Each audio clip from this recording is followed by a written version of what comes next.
प्यारे बच्चों, मैं पूर्व माध्यमिक विद्यालय श्विंटन की रीता पांडे बोल रही हूँ। आज हम कक्षा 8 के लिए एक कहानी सुनाने जा रहे हैं। भारतवर्ष में सबसे पहले देवी सावित्री के पूजा करने वाले मध्य देश के राजा अश्वपति थे। उनके पास कोई भी संतान नहीं थी। इससे दुखी होने के कारण उनकी पत्नी मालती वशिष्ठ मुनि की से शिक्षा प्राप्त करके देवी सावित्री की आराधना करने लगी। लेकिन उन्हें फिर भी कोई संतान नहीं प्राप्त हुआ तो वह दुखी हो गई। तब राजा अश्वपति ने पूछा, क्यों दुखी हो? तो उनकी पत्नी ने कहा कि मेरे पास कोई संतान नहीं है। अपनी पत्नी का दुख जानकर अच्छी तरह उन्हें समझाकर राजा अश्वपति घर से बाहर निकल गए और दुनिया बनाने वाले की आराधना करने लगे। उन्होंने इतना अधिक तप किया कि उन्हें पराशर मुनि की ज्ञान से दुनिया बनाने वाले का दर्शन हुआ और उन्होंने कहा कि तुम क्या चाहते हो? तब अश्वपति ने कहा कि मुझे कोई संत चाहिए। तो दुनिया बनाने वाले ने कहा कि तुम्हारी पत्नी लड़की मांग रही है और तुम लड़का मांग रहे हो। इन दोनों में बताओ क्या चाहिए? तब राजा अश्वपति ने कहा, मेरी पत्नी की इच्छा पूरी कर दीजिए। और उसी से सावित्री का जन्म हुआ। जब सावित्री बड़ी हुई तो उनके विवाह की चिंता से उनके पिता ने यह आदेश दिया कि बेटी, तुम अपनी इच्छा से वर ढूंढो ताकि मैं तुम्हारा विवाह कर दूं। और सावित्री ने सत्यवान से विवाह करने का इच्छा प्रकट किया। उसी समय राजा अश्वपति के गुरु आ गए और उन्होंने कहा कि जिस लड़के से सावित्री विवाह करना चाहती है उसकी आयु केवल 1 वर्ष है। पिता ने सावित्री को मना किया, लेकिन सावित्री ने कहा, हम भारतवर्ष की नारी हैं और मैंने ऐसा बड़ों से सुना है कि एक बार जिस पति का संकल्प कर लिया जाए उसे बदला नहीं जाता।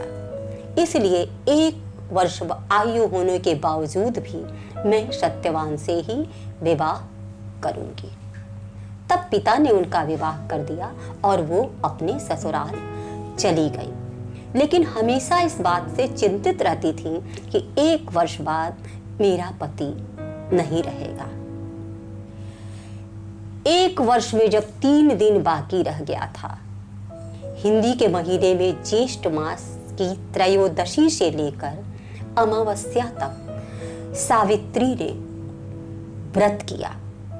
2 दिन तो वो घर में रहकर व्रत की। तीसरे दिन जब उनके पति घर से बाहर जाने लगे तो उन्होंने कहा कि मैं भी आपके साथ चलूंगी, और अपने सास ससुर की आज्ञा लेकर पति के साथ चली गई। वहां पर जब मृत्यु का समय आया तो उन्होंने तप के कारण यह देखा कि मेरे पति को कोई ले जा रहा है और वह यमराज हैं। तब वह भी अपने पति के साथ धीरे धीरे चलने लगे।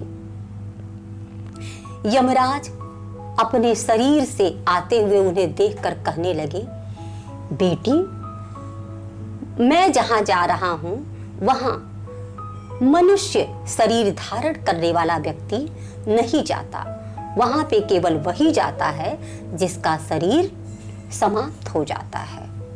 तो अगर मेरे साथ चलना चाहती हो तो अपना शरीर कैसे लेकर चलोगे? तब सावित्री ने कहा, पिताजी, मैं आपसे कुछ प्रश्न पूछने के लिए आपके साथ चल रही हूं।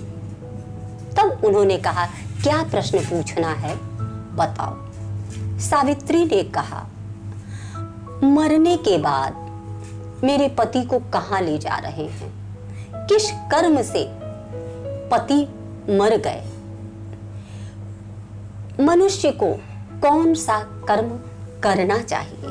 किस कर्म से मनुष्य दुख भोगता है? किस कर्म से सुख भोगता है? किस कर्म से क्या मिलता है?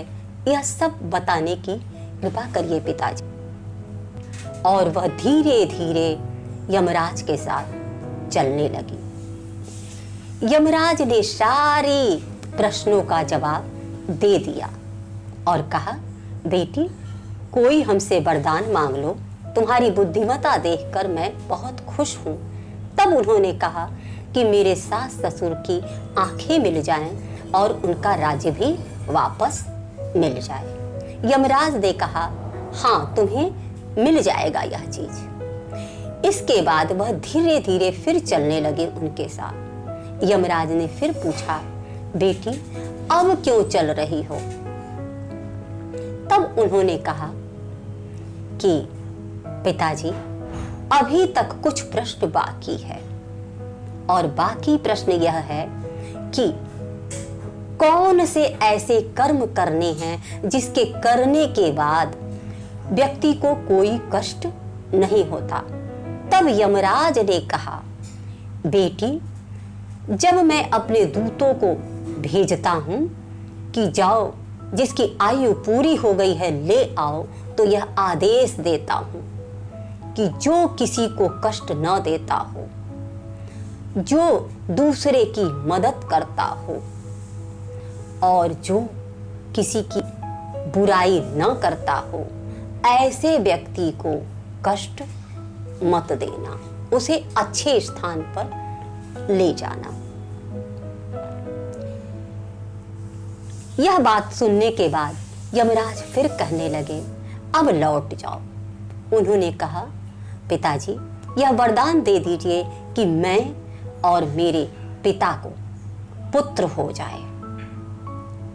यमराज ने यह भी वरदान दे दिया। यह वरदान देकर जब वो जाने लगे तो फिर सावित्री चलने लगी। तो वो क्रोध में आकर पूछे, अब क्यों चल रही हो बेटी? अब मैं तुम्हें दंड दूंगा। तब उसने कहा, पिताजी, जब आप मेरे पति को लेकर जा रहे हैं तो मुझे पुत्र कहां से मिलेगा? यमराज हार गए और उसके पति के प्राण को वापस कर दिए। उस समय सावित्री ने 8 नामों से अपने पति का प्राण पा करके 8 नाम ले करके यमराज को प्रणाम किया। तब यमराज ने कहा, मेरी बेटी, इन 8 नामों को लेकर जो भी मरेगा उसे कोई कष्ट नहीं होगा। अब मेरे बच्चों, इस कहानी के बाद जितने प्रश्न पूछना चाहते हो, जितना अधिक पूछोगे उतना अच्छा स्थान प्राप्त करोगे। प्रणाम।